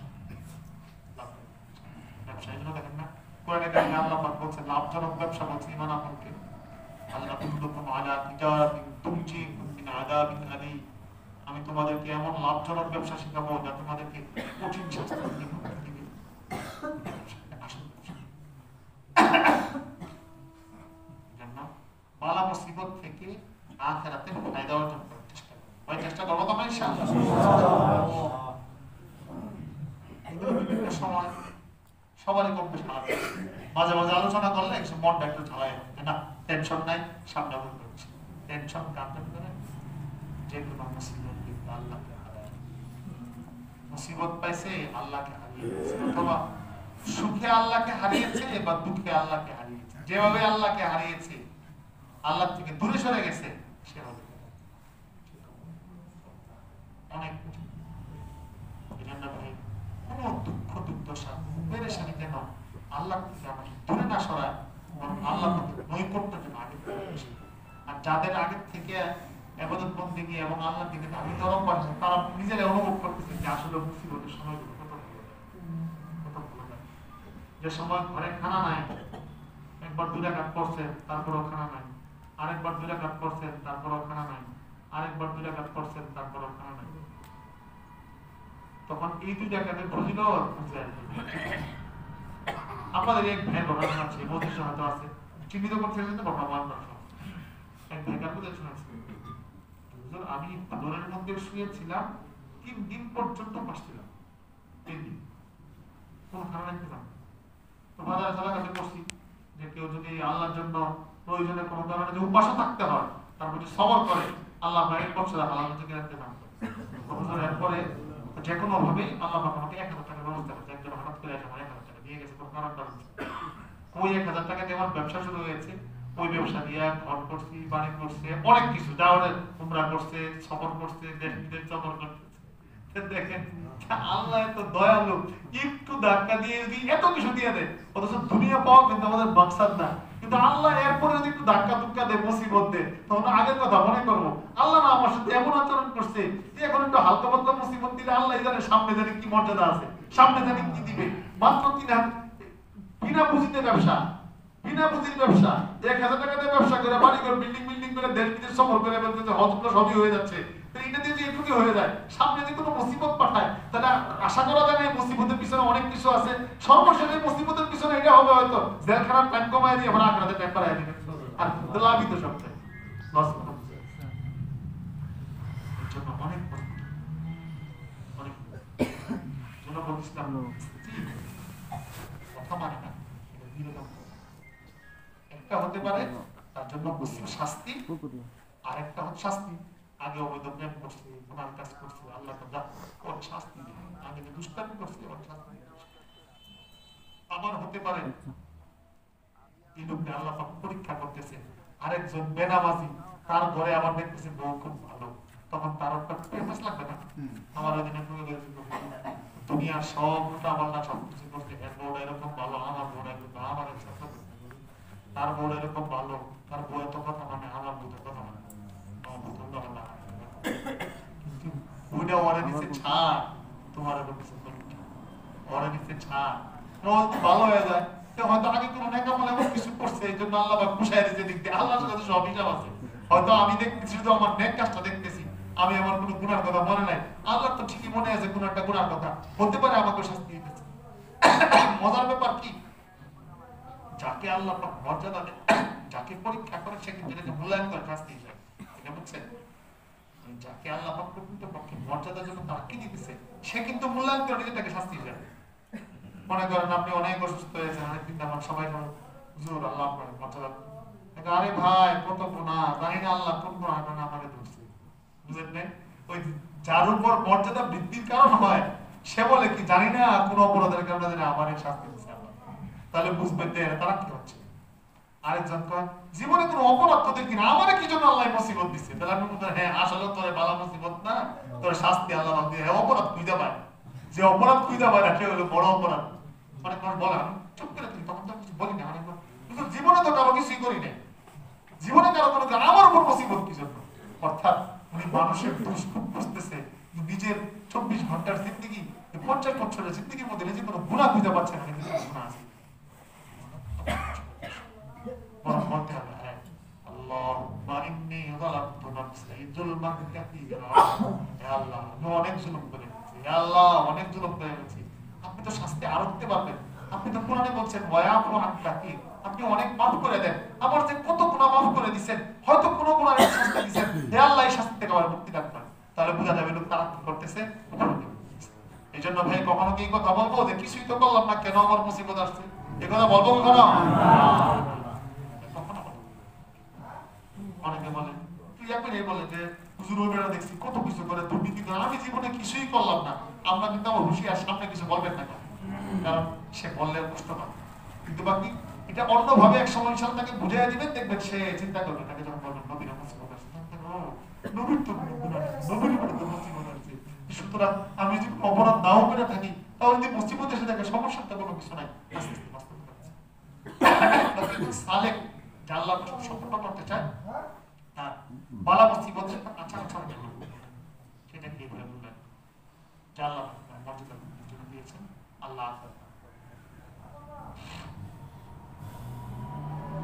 আল্লাহ পাক আমাদের সব ভাইকে সব ভালোতে আল্লাহ পাকের উপর সন্তুষ্ট থাকার তৌফিক দান করুন। আজকে যে বিষয় মুযাকারা করেছি আমাদের সকলের জন্য সবক, সকলের জন্য সবক। মনে থাকবে ভাই ইনশাআল্লাহ। অনেকে বলবে যে হুজুর আজকে কি ওজিফা দিলেন না, আজকে এটা ওজিফা, যে ওজিফা 2000 বা 3000 টাকা ওজিফা আদায় করেন ওটা ভালো, হয়তো ওটার থেকে পাওয়ার আরো বেশি আপনি বুঝতে পারছেন। এটা আপনার জীবন ব্যাপী পুরো জীবনের জন্য বললাম আল্লাহর সাথে আপনার সম্পর্ক কেমন হবে। মাঝে মাঝে মানুষের আল্লাহ পাকের সাথে সম্পর্ক খারাপ দেখেন না, কেউ কারোর সাথে সম্পর্ক করতে পারে, আচ্ছা হালাল সম্পর্ক দেওয়া, স্ত্রীর সাথে সম্পর্ক মাঝে মাঝে গ্যাপ সৃষ্টি, আবার ঝালাই করতে হয়। আল্লাহর সাথে আমাদের একটা গভীর সম্পর্ক, মাঝে মাঝে ঝালাই করতে হয়, বিভিন্ন চিন্তা চেতনা ব্লক করে যায়, এগুলো শুনলে ব্লকটা সরে যায়। এর জন্য হার্ট ব্লক হয়ে গেছে, 3টা ওষুধ খেয়েছে, মনে করেন ব্লক ছুটে গেছে, চিন্তা করেন বলি বাবা রে মাত্র 3 ওষুধ খেয়ে আমার ব্লক ছুটে গেল, বিশাল ব্যাপার না। এখন আমার জিন্দেগির চলার পথে, আখিরাতের চলার পথে হয়তো একটা ব্লক পড়ে গেছিল, জিকির করতেছি, ওজিফা আদায় করতেছি, আর পরে আল্লাহ পাকের মুসিবত পাঠিয়ে দিয়েছে স্রোতের মতো, আর আমি জানি বাড়ানো এই কেন আসতেছে কেন আসতেছে। ওই আপনার চিন্তার ব্লকটা সরানোর জন্য কিছু কথা বললাম। এক সাহাবী বলে ইয়া রাসূলুল্লাহ আমি আপনাকে মহব্বত করি, আসলে মহব্বত করে বুঝে শুনে বহুত মহব্বত করি। শোনো নদীতে জোয়ার আসলে স্রোত আসে, তোমার উপর কিন্তু মুসিবতের ঢল আর স্রোত আসবে, এভাবে ভালো করে বুঝে দেখো মহব্বত করি, তার উপায় নেই, মুসিবত আসবে, মুসিবত আসবে। এই মুসিবত তো মুসিবতের বিরাজ পেয়েছি আমরা, আসলে নির্দিষ্টের মতো মুসিবত চিন্তা করেন। নবুয়ত কিন্তু নেই, পেটে থাকতে বাবা নেই, মানুষকে এতিম হয়, বাবা কিন্তু নেই, পেটে থাকতে বাবা নেই, 6 বছরে মা নাই, 8 বছরে দাদা নাই, কদিন পরে চাচাও নাই, আছে শুধু আবু জাহেল আবুল হাব মাত্র মানুষ। জিন্দেগির কতগুলো ধাপ। আচ্ছা কিন্তু খাদিজাও নাই, যে ইসলাম গ্রহণ করার পরে নবুয়ত প্রাপ্তির পরে সবচেয়ে প্রথম যে সান্ত্বনা দিয়েছিলেন, নিজের সবগুলো সন্তান রয়ে গেছে, সবগুলো মানে মেয়ে সন্তান সবগুলো রয়ে গেছে, এই সন্তানের মাটা নাই। আচ্ছা দেখেন কি পরিমাণ ধাক্কায় সব ধাক্কার পরে আল্লাহ পাক ইসলামী জীবন ব্যবস্থা মাদানী জিন্দেগির সে সুখ আল্লাহ নবীকে আল্লাহ পাক দান করেছেন, যিনি এক সময় এত কষ্ট করেছেন আর আজকে কল্পনা করা যায় না মদিনার কি এক শাহী জিন্দেগি আল্লাহ পাক দান করেছেন। আখিরাত রাসূল ইসলাম এত কষ্ট করেছেন, পেটে পাথর, খানা নাই, না আর আজকে রাসূলের নামের উপর মানুষ হাজার কোটি টাকা খরচ করে রাসূলের কবরটা দেখতে যাবে, এই বেটা নিজের জায়গা জমিন বাড়ি ঘর সব বিক্রি করে দৌড়ে যাচ্ছে, যার কাছে যাচ্ছেন কিন্তু ওনার অবস্থা এমন ছিল যে আর আজকে তার মহব্বতে মানুষ পুরো জিন্দেগি দিয়ে দিচ্ছে।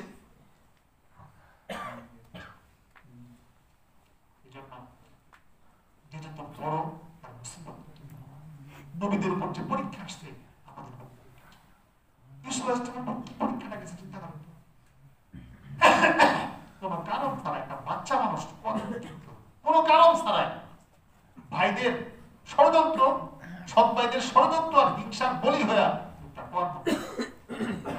কল্পনা করেছিল যে হয়তো আল্লাহ পাকের নকশা এমন কিছু আসতে, আমি একবার বিষয় রাজত্বে উঠবো, এখানে খাদ্যমন্ত্রী রাষ্ট্র ক্ষমতা আসবে আমার হাতে, এরপর আমার ভাইয়েরা আমার কাছে আসবে, আমি সবাইকে মাফ করে দিব, আমার সব সামনের জিন্দেগি হবে। কিন্তু কি কি মুসিবতের বাকি বাকি গিয়ে গিয়ে গিয়ে গিয়ে আল্লাহ পাক দুনিয়া করে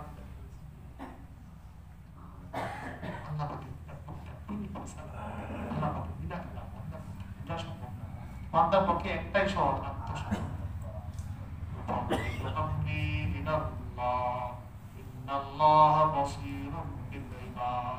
আমার সবকিছু আল্লাহ কাছে সমর্পণ করলাম, আল্লাহ বান্দার ব্যাপারে এই জন্য ঘুমের সময় আমরা ঠিক আল্লাহুম্মা ইন্নী আসলামতু ইলাইকা নাফসি ওয়া ওয়াজ্জাহতু ইলাইকা ওয়া আলজাতু ইলাইকা যাহরি রাগবাতান ওয়া রাহবাতান ইলাইকা লা মান ফাওয়াদতু আমরি ইলাইকা লা মালজা ওয়া লা মানজা মিনকা ইল্লা ইলাইকা। বাবা শিখে দিলেন আসলে সাহাবীকে খুব ভালো করে শিখিয়েছেন। বুখারীতে একাধিক জায়গায় আসছে আমানতু বিকিতাবিকাল্লাযী আনজালতা ওয়া বিনাবিয়্যিকাল্লাযী আরসালতা। বলছেন এই দোয়া করে মারা গেলে তুমি ঈমানের উপর মারা যাবে, মুত্তাল ফিতরা। তো দোয়ার অর্থ কি দেবে? সুইসে দিছে আল্লাহুম্মা ইন্নী আসলামতু ইলাইকা নাফসি, হে আল্লাহ আমার জানটা আপনারা দিয়ে দিলাম। একবারে সহজ বাংলা বুঝাচ্ছে আপনাদের। ওয়াজ্জাহতু ওয়াজহি ইলাইকা, চেহারা আমার গোল দিও না, দুনিয়ার দিও না, আমার চেহারা আপনি মুখী, চেহারা আপনার দিকে ফিরিয়ে দিলাম। ওয়াজ্জাহতু ওয়াজহি ইলাইকা ওয়া আলজাতু যাহরি ইলাইকা, আমার পিঠটা আপনার কাছে এলিয়ে দিলাম। তো শুনলাম যে আল্লাহ আপনার কাছে আমি গেছি কেন?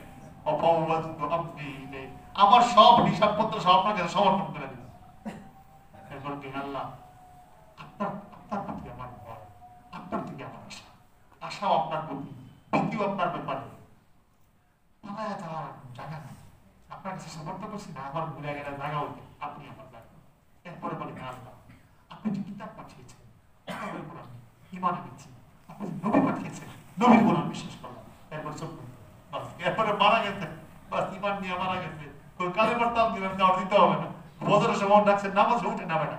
ওই যে মরার সময় কাম করে গেছে, নবী বলে গেছে, এই লোক ঈমানের উপর মারা গেছে।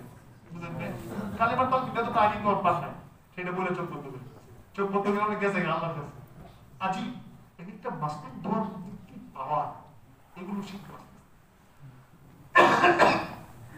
হিদাবিল কাযা আত-তাফরীদ ইলা আল্লাহর কাছে সমর্পণ, আল্লাহর উপর ছাড়া সন্তুষ্ট।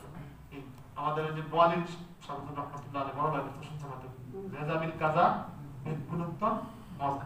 তুমি তো আল্লাহর ফয়সালায় সন্তুষ্ট থাকে, এটা সবচেয়ে মজার বিষয়। এটাই টেনশন নেই, ফাঁসি হয়ে গেছে, তারপর সন্তান মারা গেছে, তারপর বিবি মারা গেছে, পেরেশানি আসছে, পেরেশানি মোকাবেলা করছে, মোকাবেলা করণীয় কাজও করতেছে, কিন্তু আমার মনে মনে সন্তুষ্ট। বাড়ি ঘরে আগুন লাগছে, মন খারাপ, আগুন নিবারণ খুব চেষ্টা করতেছে, ভিতরে ভিতরে সন্তুষ্ট। আল্লাহ আমি আমার চেষ্টা করবো, আমি জ্বললেও যদি যাতে অসন্তুষ্ট, এটা থাকলে অসন্তুষ্ট আপনার কাছে আপনি করবেন, সব তো আপনার কাছে সমর্থ করে দিচ্ছি। নষ্ট করলে তো আপনার দেন, নষ্ট করলে আবার আপনি তো আপনার জন্য, আমি তো আপনার জন্য।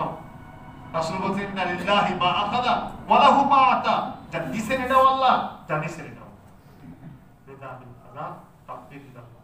দেখবেন জীবনে কোনো পেরেশানি নেই, জিন্দেগি বিনয়ের জিন্দেগি, তাওয়াজু বিনয়, অহংকার না, অহংকার না বিনয়। বলুন অহংকার না বিনয়, বিনয় বিনয় বিনয় বিনয়। অহংকার আমি কিচ্ছু না, বড় ব্যবসায়ী না, আমি কিচ্ছু না, বড় আলেম না, বড় মুফতি সাহেব না, টাকা পয়সাওয়ালা আমি কিচ্ছু না। বিনয় জিন্দেগি, বিনয় আরামের শেষ নাই। জীবন হবে বিনয়ের, জীবনে কোনো অহংকার থাকবে না, নম্রতার জিন্দেগি, আত্মসমর্পণের জিন্দেগি। কেউ মাখলুকের কাছে না, খালিকের কাছে। আত্মসমর্পণের জিন্দেগি, মাখলুকের কাছে আত্মসমর্পণ, আত্মসমর্পণ কার কাছে? আল্লাহর কাছে আত্মসমর্পণ, সফলতার কাছে। সন্তুষ্ট মাখলুকের কার্যক্রমের উপর না, আল্লাহ পাকের কার্যক্রমের। আল্লাহ পাক যা করে তাতে সন্তুষ্ট। আল্লাহ পাক দূরে সরাইতে যাবে, আপনি দূর দিয়ে কাছে যেতে যাবেন। দূরে সরাইতে যাবে, আপনার মুসিবত দিছে। আপনি দৌড় দিয়ে দূরে সরে যাবেন, আপনি আবার দৌড়ে যাবেন কাছে, আবার দৌড়ে যাবেন কাছে। যতই দৌড়াবে আপনি যাবেন কাছে, যত আল্লাহ দিবে মুসিবতে আপনি বলবেন ইন্না লিল্লাহ ওয়া ইন্না ইলাইহি রাজিউন, আমরা আল্লাহর জন্য, আমরা আল্লাহর জন্য। এখানে অনেক বড় বড় ওলামা একরাম আছে, আহলে ইলম, সাধারণ ভাই, আমরা সবাই ইনশাআল্লাহ কাফের, যে আমরা আস্তে আস্তে আমাদের দৌড় গন্তব্য ইলা রাব্বিকা মুনতাহা, আমাদের শেষ মুনতাহা হলো আল্লাহর কাছে, আল্লাহর কাছে চলে যাব। ওই যে শেষ বললাম না, আখিরাতের সময় পাবে আকিলু ইলাল্লাহ, আল্লাহর দিকে যাবে। ইয়া আইয়ুহান নাসু মা গাররাকা বিরাব্বিকাল কারীম الذي خلقك فسواك فعدلك في أي صورة ما شاء ركبك। তোমাকে কি ধোঁকা দিয়ে ফেললো তোমার রবের ব্যাপারে? তোমাকে কে ধোঁকায় ফেলে রাখলো যে তোমার বানাইছে, হাত দিছে, পাও দিছে, এমনি এমনি? তুমি কার কার কাছে ঘুরতেছো, অথচ আসল দরবারে কখনো আসো না? আল্লাহ পাক কি সত্যি করে বলতেছে, কি দরকার হয়েছে আমরা অন্য দরবারে দরবারে ঘোরা? যাবো কোন দরবারে? আল্লাহ পাক আমাদের এই যে আল্লাহ পাক যে কাফেররা তৈরি করেছে, আমরা আলহামদুলিল্লাহ আমাদের সাথে যুক্তেছেন। আমাদের কাফেলা নিয়ে একটা বড় মজমা হচ্ছে আগামী 20-21 তারিখ। এখন যে কথাগুলো বলবো আমাদের সকলের জন্য খুব গুরুত্বপূর্ণ। আমাদের সামনের মজমা আসতেছে, আমাদের মজমাটাও এমন হবে। মজমাটা কেমন হবে? এই যে এখন ব্যবসা বসে আছেন কিভাবে কখনো মজমাটা দুনিয়ার সব মজমা, দুনিয়ার মজমা বলতে দুনিয়ার লাইনের মজমা, দুনিয়াদারদের যত মজমা আছে এটা আখিরাতের মজমা। দুনিয়ার মজমার মতো হলে চলবে না, আখিরাতের ধরনের মজমা।